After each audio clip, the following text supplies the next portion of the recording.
And we are recording. He is back on Friday, May 8th, 2026 at 11:04 a.m. Eastern Time with Mr. John Cullen, who I didn't know you were. I'll just be honest, I didn't know you were still alive until a couple days ago, and I got an email from you. And dude, I'm just happy.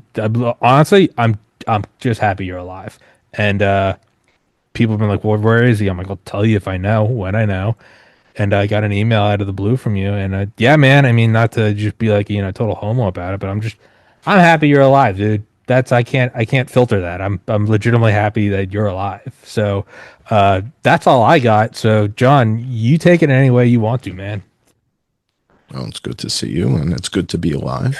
So that's kind of the net. Um, yeah, I mean, you and I did a couple shows after Charlie Kirk was killed.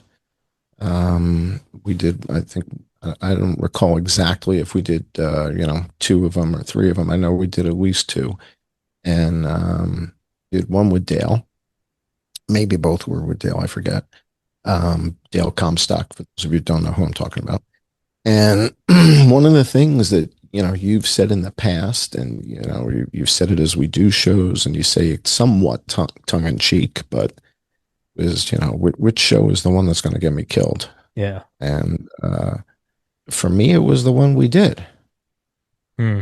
It was the show that we did, and so at some point you realize after a certain number of years of investigating these various cover-ups that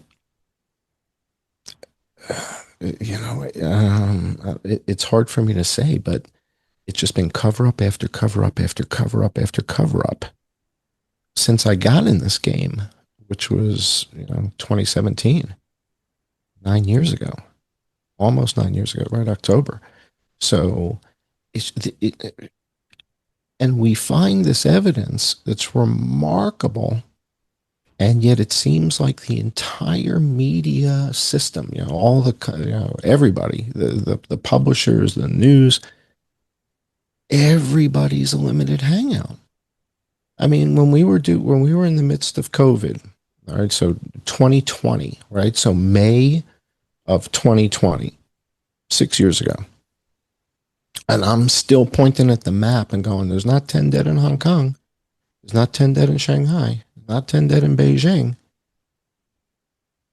And nobody picks that up and runs with it. I mean, Laura Ingraham put it on the screen one night at Fox. And then it was like, the kibosh was put on this thing. It's like nobody's allowed to talk about it anymore. And so you start to wonder,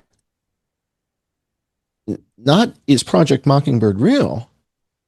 Is Project Mockingbird everything we see and touch and hear? And the few exceptions are those of us trying to scrape by on $5 contributions from Patreon and stuff like that. And, are trying to make a go of it.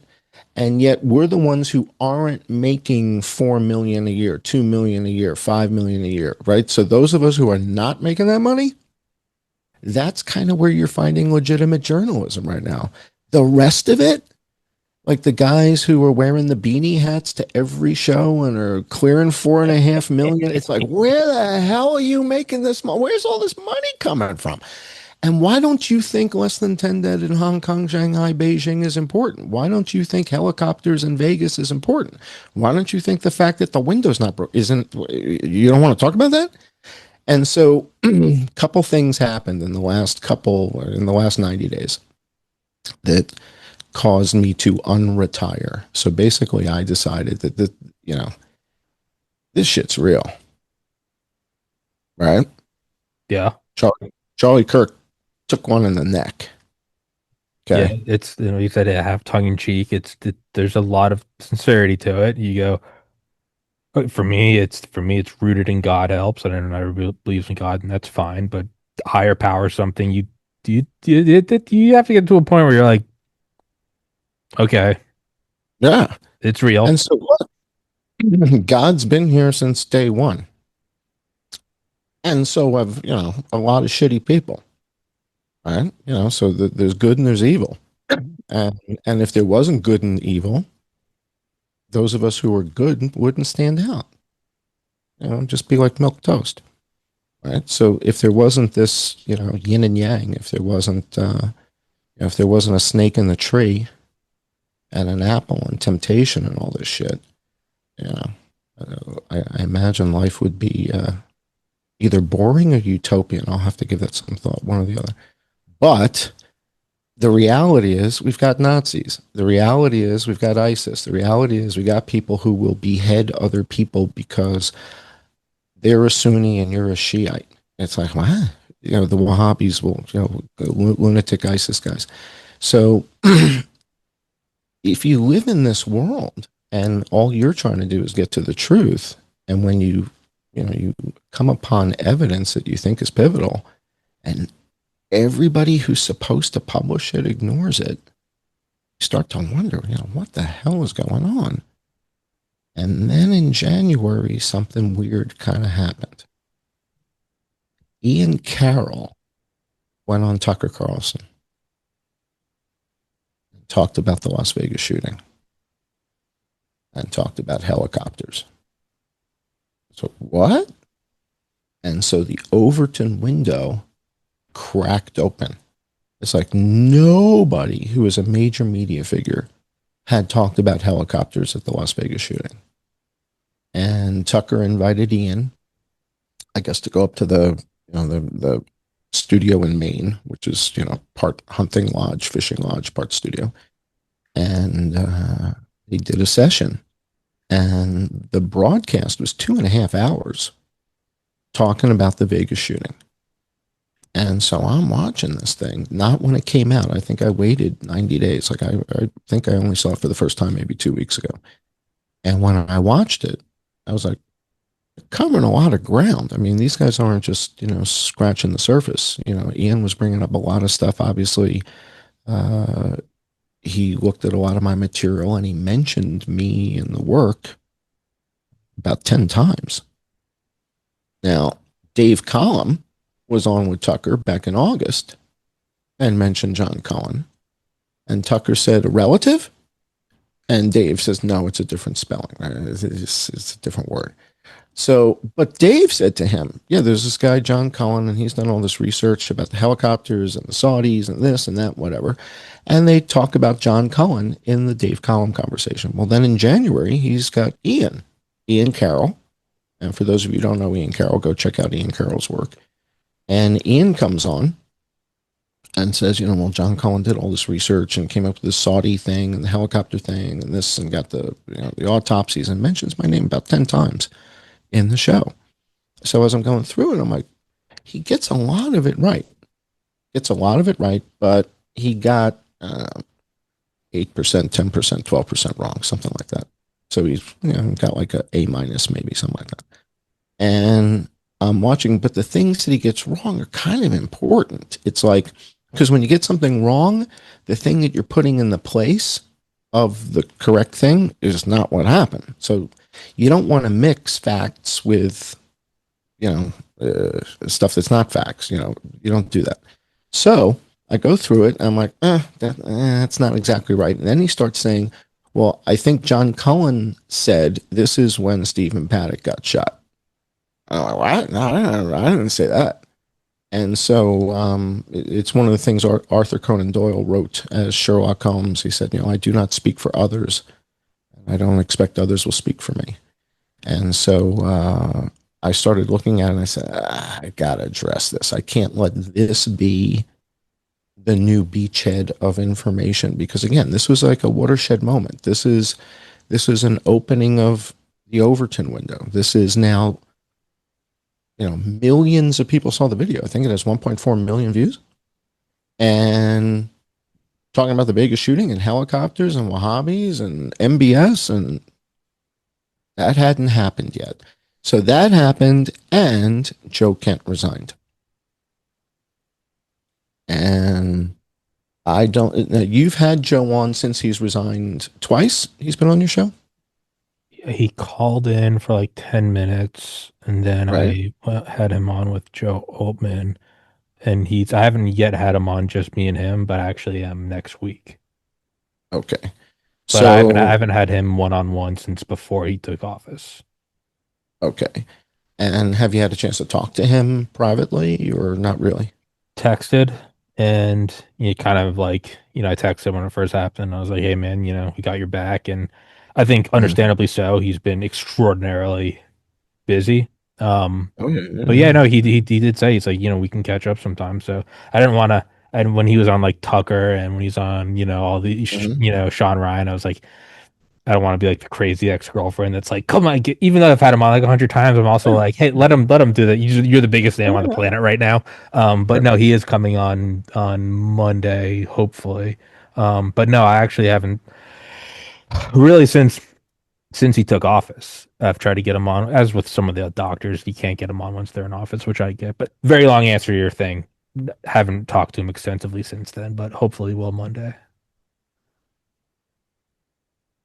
Get, you, Um, get your back. I guess it's not a secret who was the chief of staff for Tulsi Gabbard, right? That was Joe. And my audience knows that we connected. And so now your audience knows that we connected. And Joe and I spoke 3 times. And it was, private conversations, not a podcast. The first time was about Butler. And the first time we spoke, and the reason I'm bringing this up is because he went on Tucker, and at first the conversation was about Iran, and then they shifted gears, and he said, "We still don't know what happened in Butler." And he starts talking about how his investigation into a potential foreign nexus in Butler got shut down. And then he starts talking about Charlie Kirk. And this is on the Tucker interview. And I think the same thing with the Sean Ryan interview. I think, these subjects came up. So, I haven't watched either, but I've heard both oh, things. you I've got, heard yeah, this. no, I don't yeah, watch you anything, gotta but yeah, watch, yeah. yeah, All you right, gotta all right, watch the Tucker one at all right. minimum. At minimum, we gotta watch the Tucker one. So the net of this is sort of the public storyline is that Joe resigned because of the war in Iran. And I heard what he had to say, and I believe what he had to say. But the fact that the conversation then also goes to Butler and it also goes to Charlie Kirk, and he talks about how his investigations were kind of shut down in both of those things. Well, those are the things that we spoke about privately. And, you kind of connect the dots here, audience. When you look at the last show that I did with Tommy and Dale, and we were talking about what happened with Charlie Kirk, um, and what we saw, what we witnessed at the crime scene, and what the data is showing us from the ADSB transponders and all of that, it got very eerie. And at the time, I thought that again they were maybe trying to kill the president, and that was part of the conversation that we had. The other thing is that in all of these conversations that I had with Joe, Joe didn't tell me shit. So all this stuff about Joe leaking stuff to the press, I sure as hell didn't tell me a damn thing. I didn't tell you that. I can tell you for a fact. He didn't tell me shit. Yeah, he didn't tell I've me known him since shit. 2021. I'm like, dude, he wouldn't your back. Dude, I can't do He this didn't show. tell me a I'm like, damn mother, thing. throw me a bone, dude. No, no, he I'm didn't trying to tell make me a a damn couple thing. bucks. Come on the show. No, he's picking my brain for what I know, and we were talking about Butler, right? And so, I got the 3D map of the whole thing, so, it's me sharing the findings with him. And the second call we had was sort of a voluntary conversation where I said to him, this was after he got the Senate approval and he had to go through all that monkey business.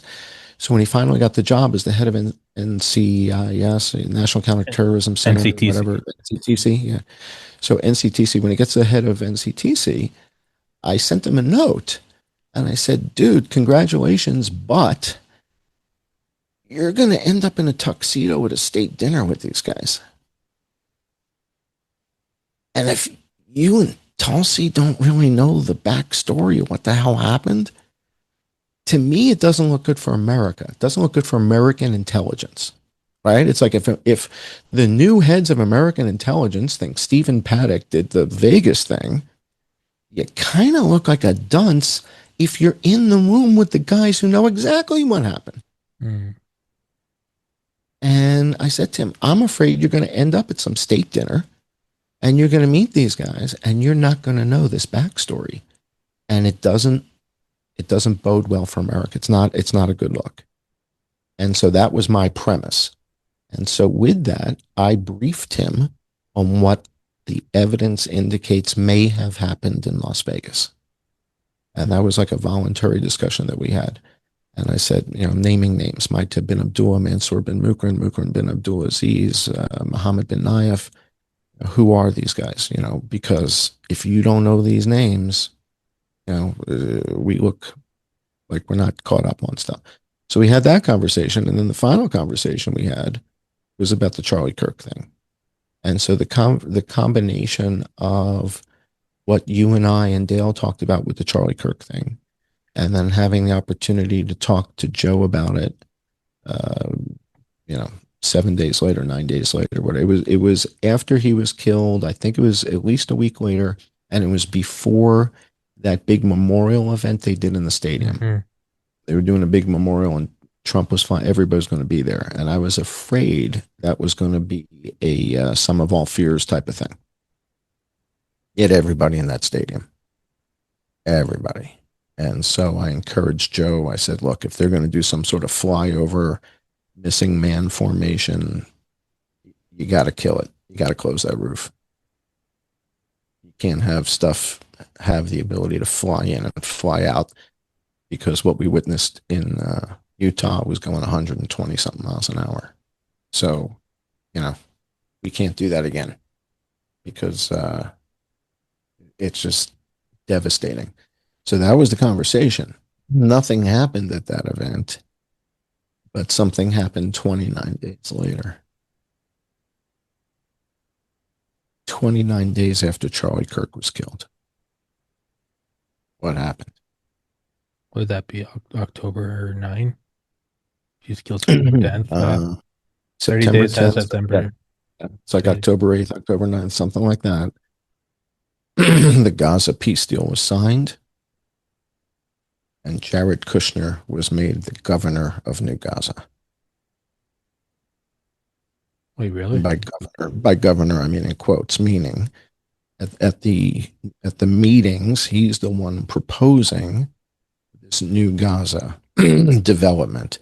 He's the one bringing together all these real estate developers from Doha, from Qatar, from all over the place. He's bringing them all together, and basically painting a picture that says this can be, the new Monte Carlo. This can, why not?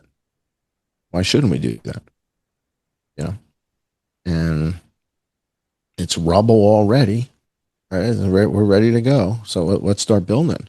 And he's proposing this thing. And this all happened 29 days after Charlie was killed. Almost like it was like a deadline. I'd be much more comfortable if it had happened 32 days later. So 35 days later. Okay. But it happened 29 days later.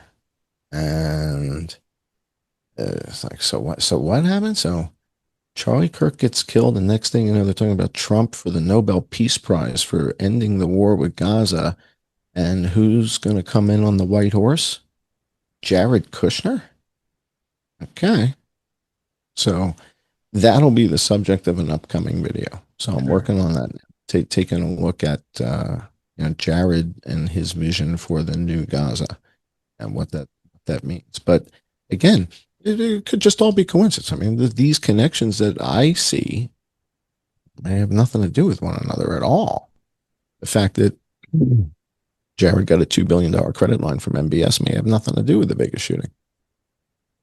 Right? I mean, I don't know, but there's some connective tissue there to make you want to take a closer look at it, I think.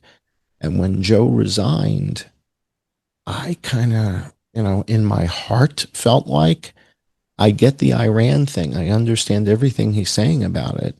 But I think he also had that frustration about being shut down on the Butler investigation and shut down on the Charlie Kirk thing. And on Butler, when he and I spoke about Butler, it was about a year ago, in fact, um, he was chief of staff to Tulsi, right? So why does the chief of staff to Tulsi, why is the chief of staff to the director of national intelligence reach out? And so they want to talk about Butler. We talk about Butler. I share this information with him about Butler. And the next step is he sends me a note and says, is it okay if I put you in touch with the Office of the Inspector General for Department of Homeland Security, under which Secret Service now reports is no longer Treasury, it's under Homeland. I said, yeah, of course. Hook me up. He hooks me up with the Inspector General of Homeland Security, Air Force General Joe Kafari. Well, Dan Bongino and the guys are all talking about Joe Kafari in their conversation, saying Joe Kafari's the one looking into this, and he's a good guy, and he get to the bottom of this.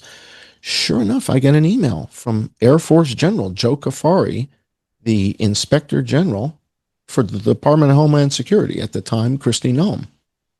All right, so having a conversation with the Chief of Staff for the DNI, and now the Inspector General for Kristi Noem is reaching out and sending me an email. And so Kafari says, can I assign an inspector to this, and would you talk to him? I said, yeah, of course.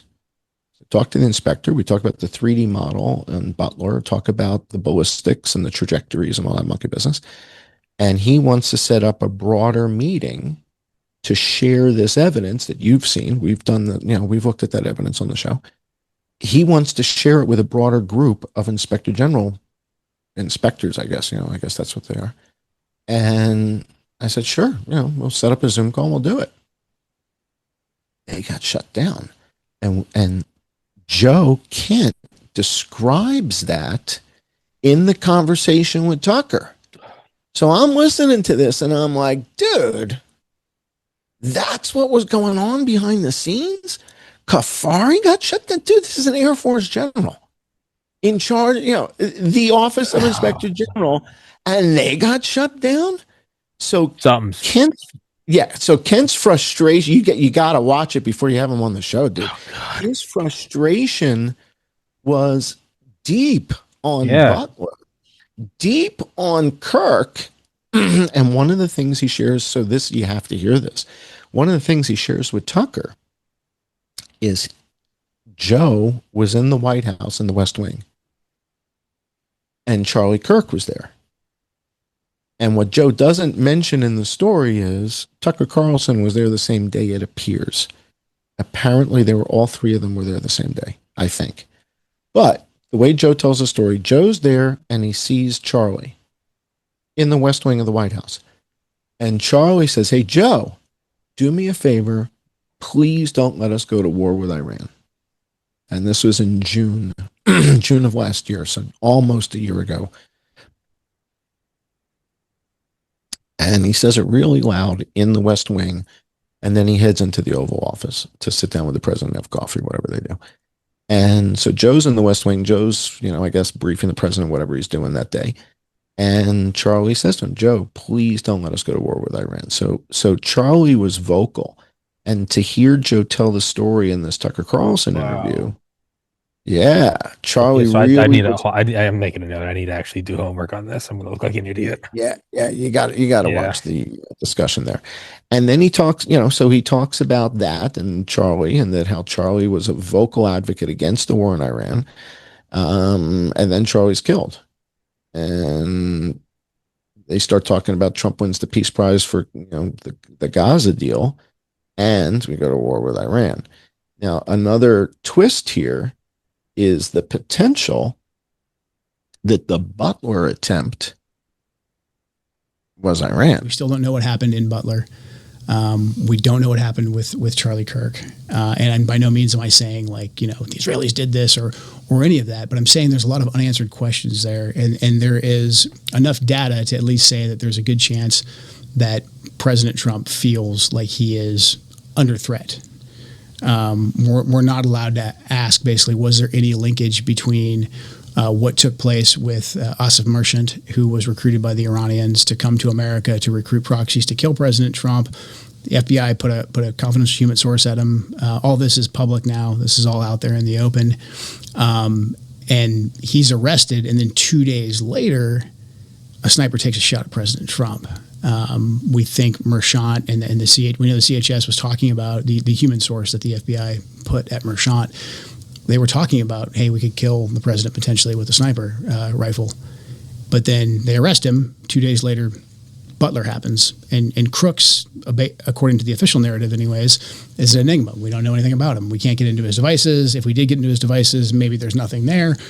No more questions are allowed to be asked about Thomas Crooks. The DHS IG is currently being blocked from investigating Butler as well. That's out in the media. That's all well known.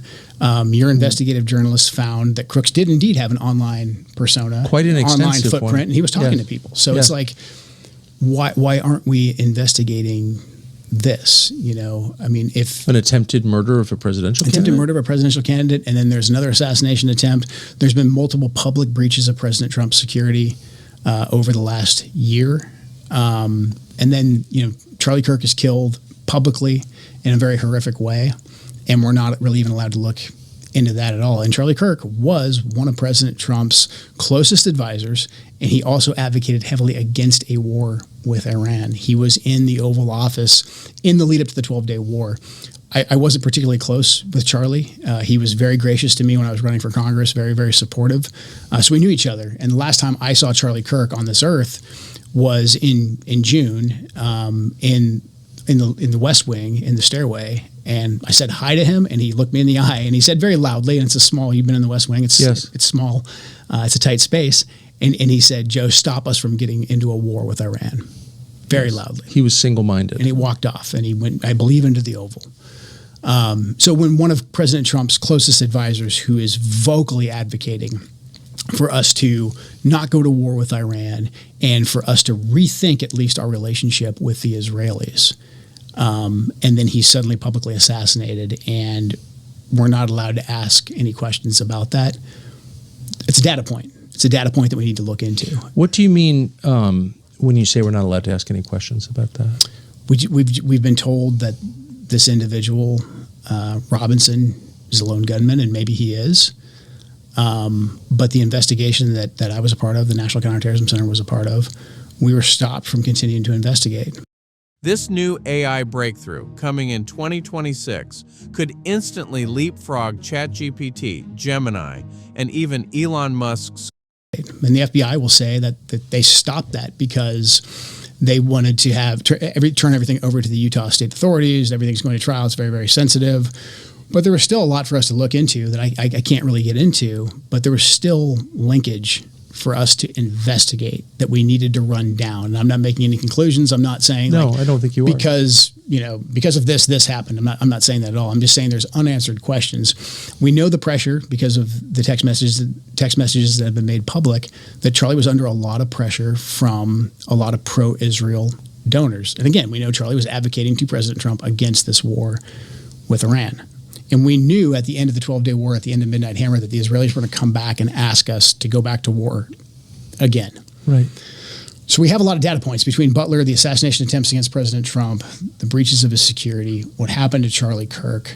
Can I just ask you to pause on the Charlie Kirk because it upsets me to hear what you're saying, to be reminded that he was murdered, but also to hear you confirm what was reported in the media several months ago, that your office had been blocked from investigating his murder. That does not make sense to me. I don't understand why you would ever turn down help in an investigation from a U.S. agency with a lot of experience in gathering intelligence on things. That's your job. The FBI will say, and the DOJ will say, that because it's an ongoing case, it's a Utah state case, that back off. They've got it. They've got a smoking case. They've got the fingerprints on the gun, and they've got the kit. But the FBI was involved in the case. The FBI was involved. The FBI's basically said that they're deferring to Utah because it's now a state case. But they've established a precedent for federal investigation of this crime. Yeah, and the National Counterterrorism Center's mandate is to investigate any foreign ties to see if there's potentially any foreign ties. If we don't find any foreign ties, we back off.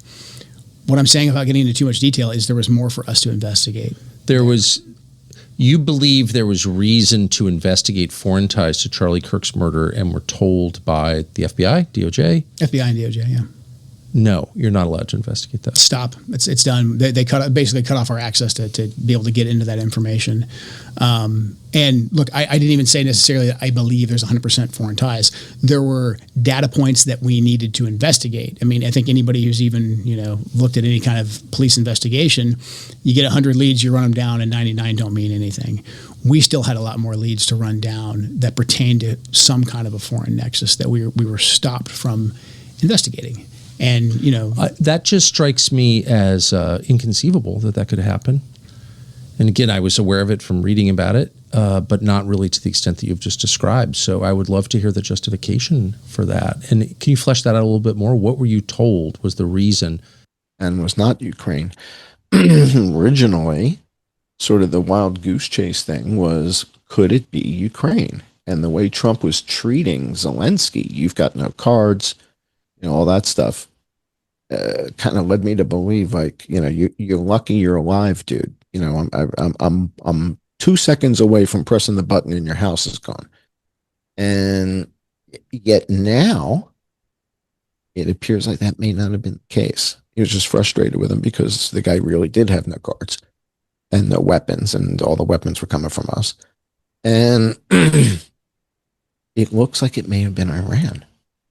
And so when we go back and we look at the Butler shooting and the ballistic evidence and what it indicated that there was more than one shooter, or was this an Iranian hit team? Again, they've got the ability to recruit white guys. And is that what we were looking at? And again, the whole Thomas Crook story is just off the shelf from the basement at Quantico. These guys have got, a library of ready to go made up nonsense, like Stephen Paddock and the gambling and the knee, and he fell down, and the girlfriend, and what the hell does that have to do with a bunch of sand guys opening fire on the tops of their heads? It had nothing to do with it. Nothing. But they love this cover-up shit. And so, I don't know, man. I think the fact that he talks about both of those investigations being shut down, the Charlie Kirk investigation and the Butler investigation, leads me to believe that there's more to his resignation than simply he couldn't get on board with this Iran thing and knew that the outcome was going to be, not 2 dozen roses and chocolates. I mean, this wasn't going to be pretty. And, there's that early shock and awe. It's like, ooh, wow, we kicked their ass. It's day 3 and look what we've done. And, false bravado. Now it's day 51 and it's dragging and, and it's that thing. And so when you listen to Joe talk about the foreign policy shit, my God, I mean, Joe should be running the CIA, not the dimwit they got over there now. Listening to him talk about the foreign policy stuff and the issues and what if we did and what if we didn't and the regime, and if you do this, you empower the regime. It's like, damn, this guy's on his game. Knows what the F he's talking about, has it together, and it's like, does Ratcliffe understand half of this? Like, I don't think so. I've seen his wife. I mean, you know how the draft in the NFL, right? It's like if the quarterback's got an ugly girlfriend, he's not getting drafted. Do you understand that, right? How that works. See that. It's like, if he's got like a Southern belle, it's like, oh, he's getting 9 Super Bowls. Yeah. Right. So exactly. It's like the Cavender twins. One of the Cavender twins is dating the quarterback from Miami. I forget the kid's name. And I guess he got drafted. Yeah. He's got the hot girlfriend. And Jackson Dart's running around with a ring girl. right? Melissa Yeah, Ayers, right? there's like compilations on YouTube, like shorts where it shows a guy's he hits someone and then it shows his girlfriend and it's like the wilder the hit or the whatever, like the somersault touchdown, and then when it's a Yeah, dog shit move they show the girlfriend and it's like yeah, terrible, terrible. it's funny. So I think there's a lot more to the story. You said you've got Joe coming on next week, so that's great. So you'll have a chance to talk to him about some of the stuff. My hypothesis is that the frustration on being shut down on the Butler thing, watching how broad that was. It wasn't just Joe's organization that was shut down. It was the Inspector General at Homeland. And again, he talks about that in the Tucker interview, and I think he talks about it in the Sean Ryan interview. And then, the Charlie Kirk thing. And, one of the things that I find odd is Ian Carroll has talked about the things that we talked about on your show, namely a bunch of drones flying around at the scene of the murder and a Pentagon spy plane at the scene of the crime twice that day. And so Ian Carroll has talked about that, but I don't think Candace Owens has. So Candace has talked about some planes on the tarmac in Provo that belonged to the Egyptian government. There were two of them. And, the standard narrative is that they were in town for service to their avionics or something, and they have an annual service thing, and they fly into Provo every year for avionics service or something. So that's kind of the standard narrative. But the net of it is that there's two Egyptian planes there that day in Provo, and they're business jets. They're global business jets, big business jets, and they're there that day. And then we have this Pentagon plane. And then we have other aircraft in the air, other surveillance aircraft that came out of Arkansas or, something like that. I forget exactly where these guys were out of, but there was another surveillance aircraft. So there's a lot going on. And if this turns out that there's more to the story that we're not privy to, what if Charlie Kirk was a double agent? What if Charlie Kirk had been on the take from a foreign entity for years and nobody knew this? Yeah. Turning Point USA had how many employees? And he didn't, I don't know, he started when he was 19 out of high school? I think 18. Yeah, I could barely wipe my nose when I was 18 and not have boogers all over my face. And he starts an organization and there's 400 employees? Wow. You do always wow. You do always. You know how hard it is. You know how hard it is to run like a hot dog cart or a coffee truck, brother. I run a show with one employee, and it took me 6 years, 2,045 episodes to where I'm at the beautiful point where I can pay rent and not shit my pants with anxiety. Isn't that a great feeling? Right? At 35, so I'm with you. Some people are savants, and I get it. You gotta be a little critical. I'm with you. I'll go there. You gotta be a little critical.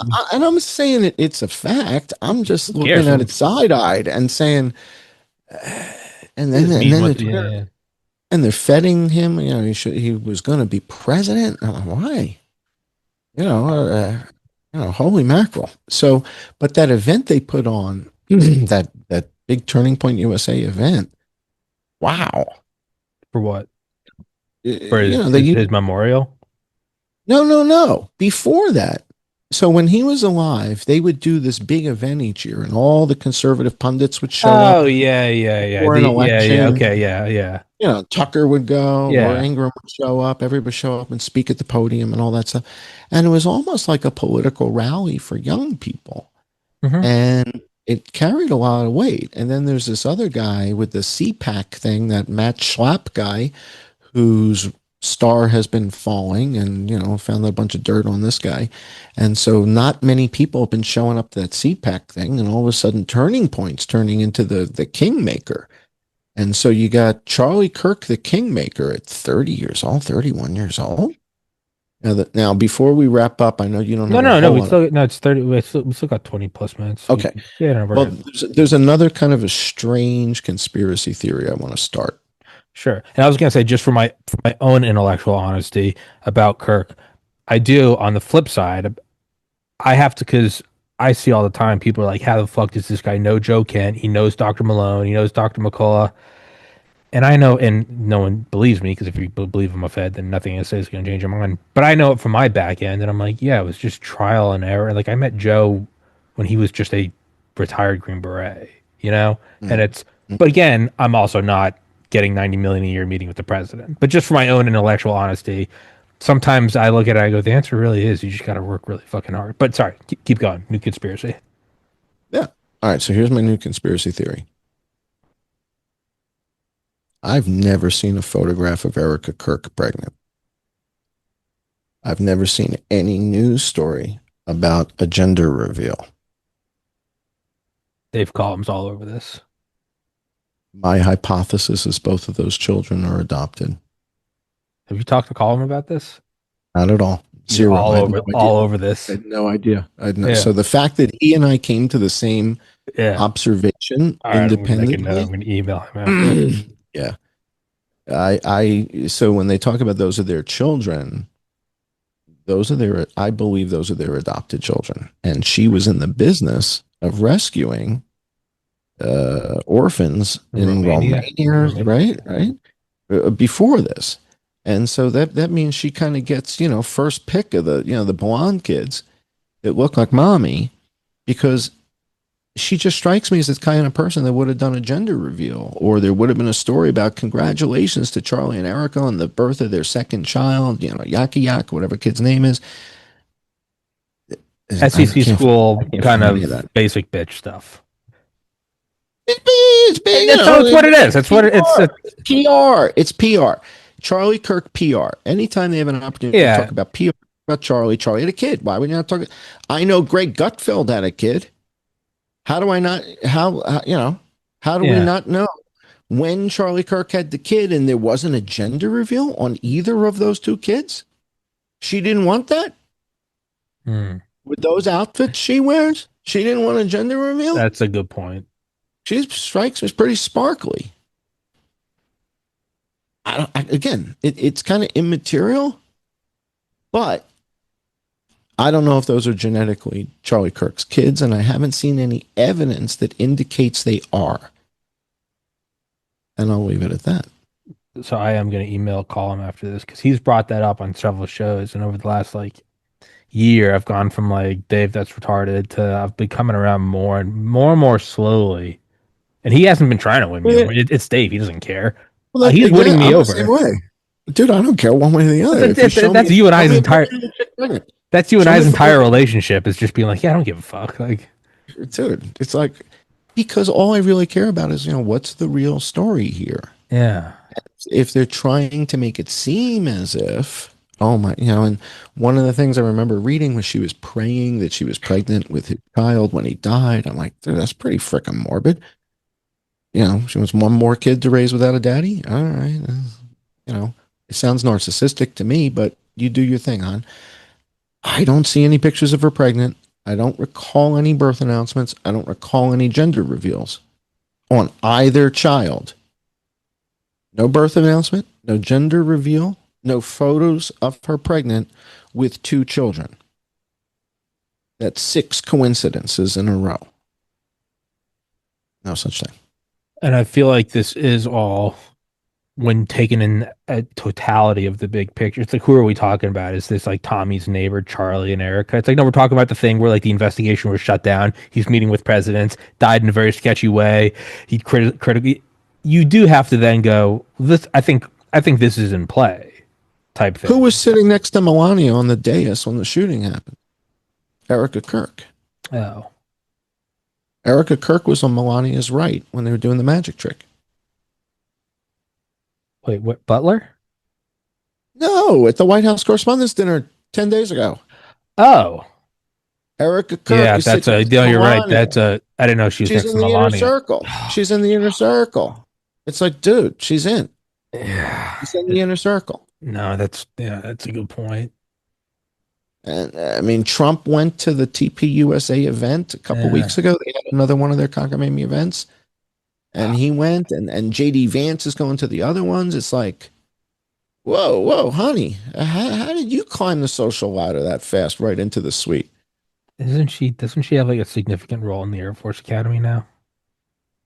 She's on the board. On the board. What? Yeah. Like, Yeah. Yeah. Yeah. Yeah. Uh-huh. Uh-huh.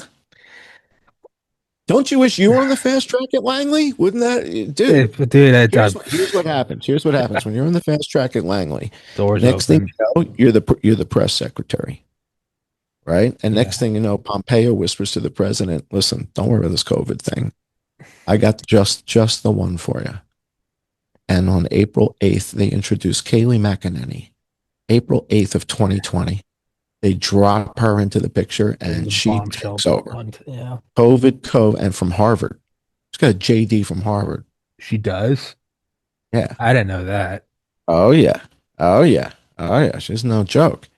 And they parachute her in. This is Pompeo, hand picks her, and says, "I got this. You don't have to worry about crimson contagion and chicken flu, and don't worry that she's got this. She'll handle the press. She's going to tell everybody shut up, and they're going to listen to her." I mean, she's one step away from bringing a riding crop to that podium, and telling them, Yeah. dude. And now she's on, the 5, and she's on Outnumbered, and I'm just counting down the weeks until she takes Laura Ingram's job. She'll be the new anchor at Fox. So when you're recruited by the CIA out of Stanford, out of MIT, wherever, they don't really let you know. If you play your cards right, you're going to end up on TV in 20 years with a $25 million contract. You're going to end up with a mansion and a yacht, and it's all going to be apparently legitimate.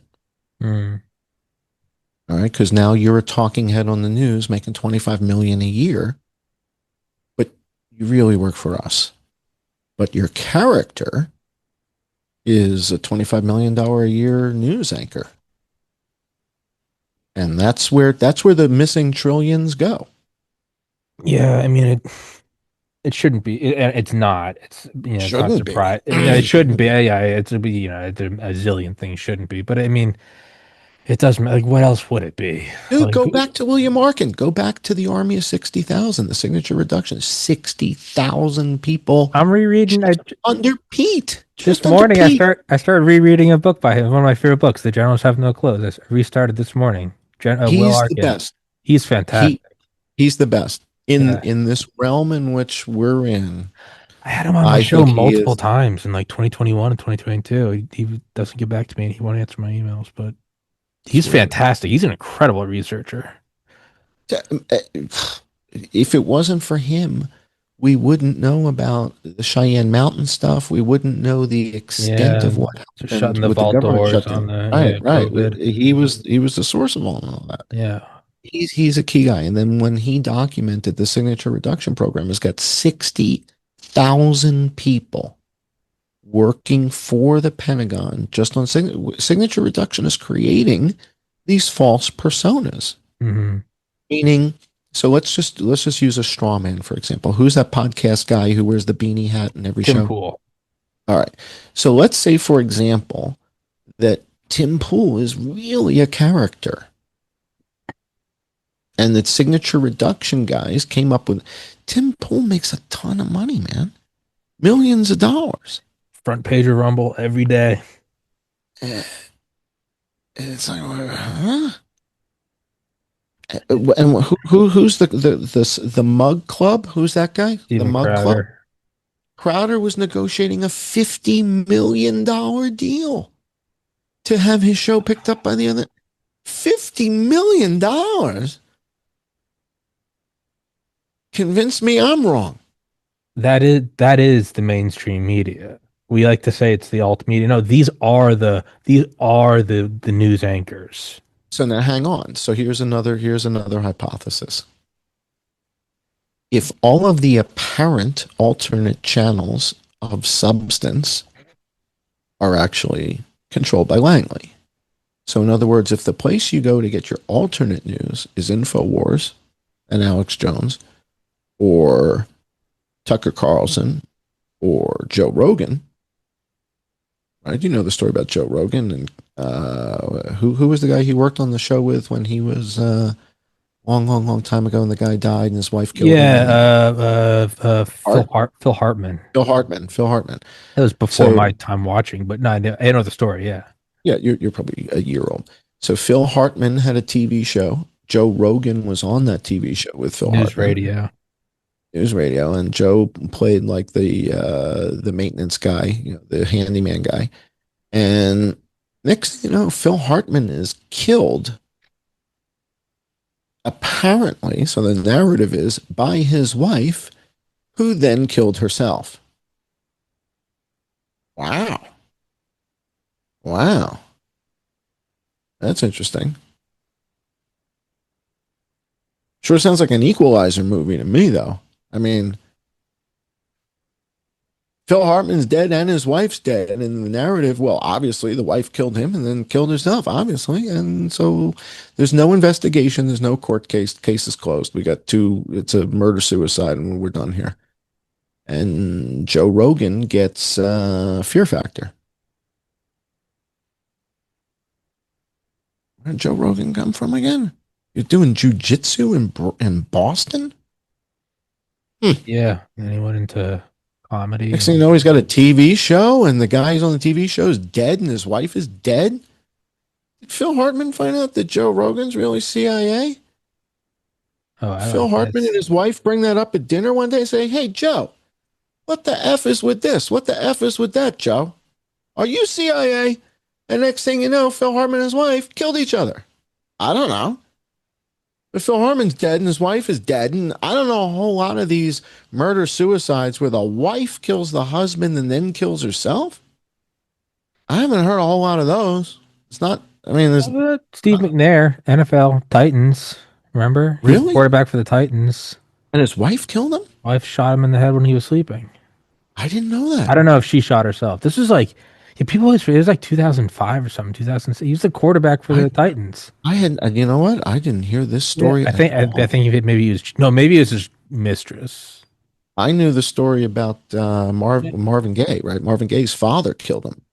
I didn't know that. Yeah, Marvin Gaye's father. Really? Marvin Gaye. Yeah. No, but see, that was a huge one. Steve McNair, he was, I think at the time he was still, I was never that into the NFL, but I think at the time he was still like the starting quarterback. Tennessee Titans. Sleeping. Wife or girlfriend. I can't believe I didn't hear this story. I'm shocked I didn't know this. So that real quick. Shame on me. Shame on me. But yeah, the net here is they kill people. In the case of COVID, 7 million died globally, and that story's covered up because they don't want to take responsibility. True story about Vegas. They don't care. It's like nobody's obligated to share the truth with the public. July 4th, 2009. At age 36, Steve McNair was shot while sleeping by his 20-year-old girlfriend, who then shot herself. Wow. Yeah. He was with his girlfriend, not his wife. Yeah, that one's a weird where it is every once in a while. That's one I remember. You're like, that never gets brought up. It's it's wild. He was a starting quarterback.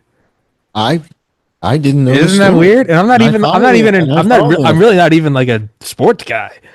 And I'm an NFL guy, and I didn't know the story. It's a weird Mandela effect, like timeline splitting, where it's like, did that happen? Like, not like some third string guy. I mean, I remember playing. But it doesn't happen often. The point that's the good point. That's the fair point. There's two we can name. All right, fair enough. Fair enough. Women killing the dude and then killing themselves is dudes normally do that. Uncommon thing, and this is what happened in the Phil Hartman thing. And Joe Rogan was just kind of right in the middle of this. Gets this show called Fear Factor, and it's like, why did Joe Rogan get Fear Factor? And it sure had a hell of a budget.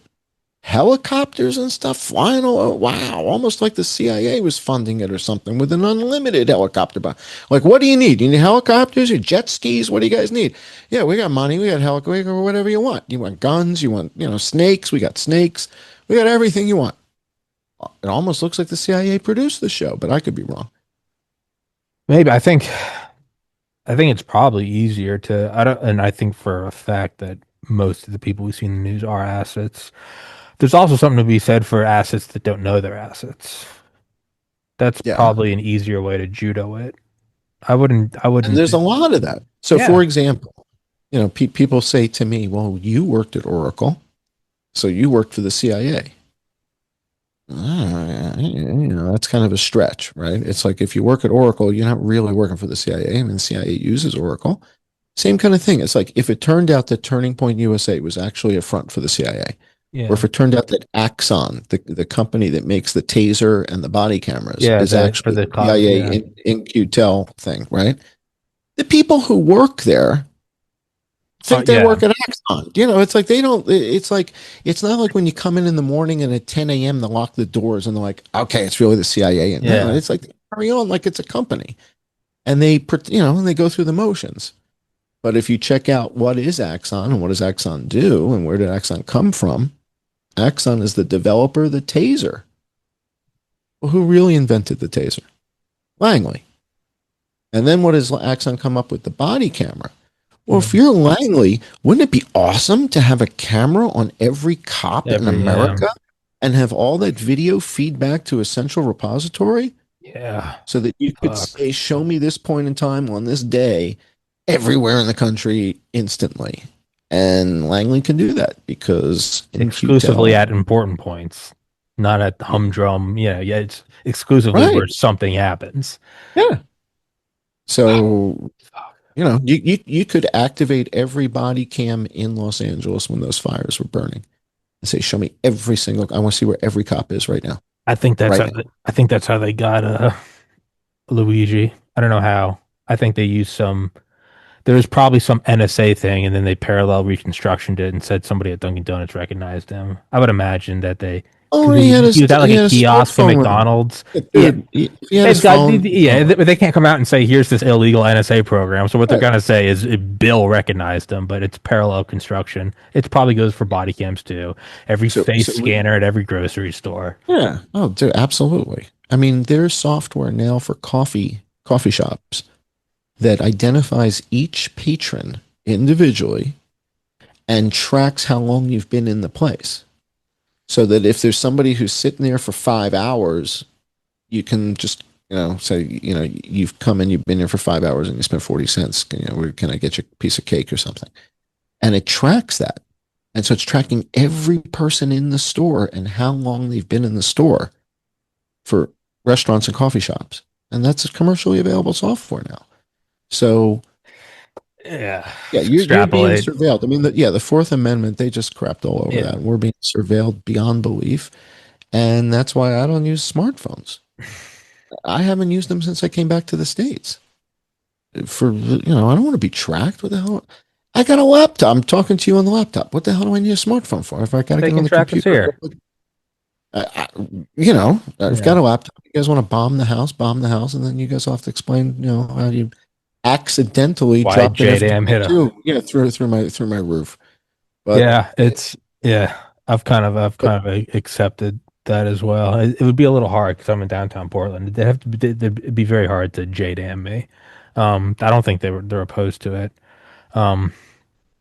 That's one thing I always have to accept is it's like, you don't work for the CIA, but to be fair, you also never know if you're being handled well, you wouldn't know you're being handled. And you have to be like humble. Not you specifically. I mean, I have to be humble, but I'm always like, well, I just work hard. It's like, it's also very easily somebody could just say, hey, Tommy, have this guy on. I wouldn't bat an eye. I'd be like, oh, cool. It's like, no doubt.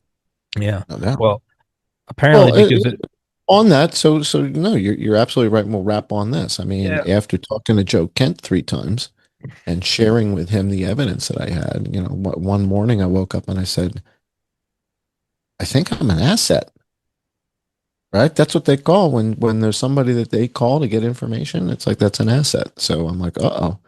So, when Joe Kent sends you an email and says, hey, can we talk about Butler? What do you got? I think that's what they call that. I'm like, wow, maybe I should get a t-shirt. But then that would get me killed. So, it's a double-edged sword, my friend. It's a double-edged sword. But I just wanted to help him and help America, make America look good on the foreign stage, on the world stage. And, God bless Joe. He took the information that I shared with him, took it seriously. He ran with it. And the fact that those investigations got shut down, I find somewhat spectacular. And, I don't know how much he's going to want to talk about the specific aspects of, tail numbers of aircraft, but it's where that leads that scared the hell out of me, which is it's called, Section 50. Section 50. Title 50. It's Yeah. it's a rational fear. It absolutely is, and I could be I could be a putz, I could be naive. I do believe that Joe is trying to do the right thing, and maybe I'm having the wool pulled over my eyes. I don't think so. Again, I think you're a good character. I think he's a good dude. I don't I think do too. I don't think you can lose your wife to this and not and not. And to the people who say, he's this, he's that, and that, it's like you haven't spent time with Go the guy. back and find my episodes with him in September 2021 when he's literally just a green beret with a ponytail, and he's like, "Yeah, I think I'm going to run for office." That's all he was. That's all he was. And again, the fact that how humbling it is for me when you were the one who made the connection and you said, Joe wants to talk about Butler. And I was like, what? I didn't know. Imagine how I feel. Chief of staff for, the DNI. And I'm like, what? And yet he took it all seriously, man. He was rapt, listened to everything, and next thing you know, I'm getting an email from Joe Kafari, the Air Force general. So he took this stuff seriously. And I'm afraid that the way it was treated within the administration was a part of his decision. I could be wrong. I haven't spoken to him since he resigned. I'm eager to. We'll find out. Maybe you'll broach this with him on Monday. So I'll try. I'm back. I'm publishing. I published a series of 4-part series on the Ian Carroll, Tucker Carlson conversation about Vegas, which I basically went through and corrected the mistakes they made, and I illustrated it because Ian talks about, well, there's helicopters between the hotels, and Tucker's looking at him like, what? And so I put that video in there so people can see what's going on. So that's on the John E. Hoover channel at YouTube, or you can go to youtube.com/@IamJohnCullen, and you'll find that series of 4 videos. I think I've got a video going live this evening. Some more stuff tonight, and sort of the big news to share with you is what I've been working on is a book. And I've been using Claude to help me with the book. And it's been remarkable. Claude has the ability to compare the preliminary fit report to the final fit report. Claude has the ability to evaluate the blood work done on Stephen Paddock. Claude does things I don't know how to do. And we're making we're making progress that I think the audience is going to be stunned when they get to see the book. And the progress is significant. So let's wrap this. Do you anticipate you'll be speaking to the president again? I would welcome it. I mean, I spoke with him before I departed the administration. How did that go? It went great. I mean, not the best conversation ever. I told him why I was leaving. He heard me out. He was very respectful. He was? Very respectful. He was very kind. He always is. And I think we departed personally on good terms. Again, I'm an adult. I understand the way I left and writing the letter, that there's parts of his administration that are going to have to come after me and try and discredit me. I understand that. But I think the president is someone who listens. And so I think he's listening, not necessarily just to me and to you, but I think he is listening to a lot of different people, because I think he knows at a core level this is not going well, and he needs to find a way for us to get out of this. So, as a general rule of thumb, anytime that someone gets shot in public in America and it's a big conspiracy and it seems like we're being lied to, it's probably worth following along with John Cullen. He broke a whole bunch of the stuff wide open about the Las Vegas shooting back in 2017, and he certainly is getting involved in this one. John can be a bit of a pain. He can be a bit of an ass online, but he does some damn fine work. And he has been tracking a couple of developments on this story that basically no one else is talking about. And whether that's for some suspicious reason or because it's a little too nuanced and esoteric and people just haven't quite caught up to where John is at yet, I don't know. But let's take a quick look at some of these flying things that John is finding.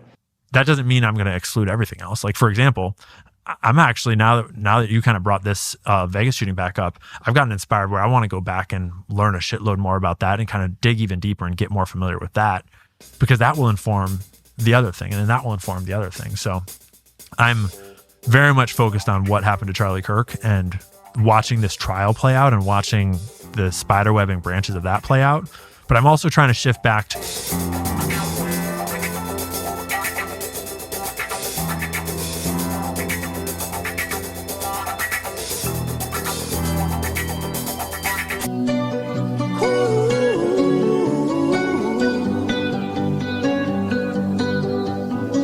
every time you come around, you know I can't say no. Every time the sun goes down, I let you take control. I can feel the paradise before my world implodes. And tonight had something wonderful. My bad habits lead to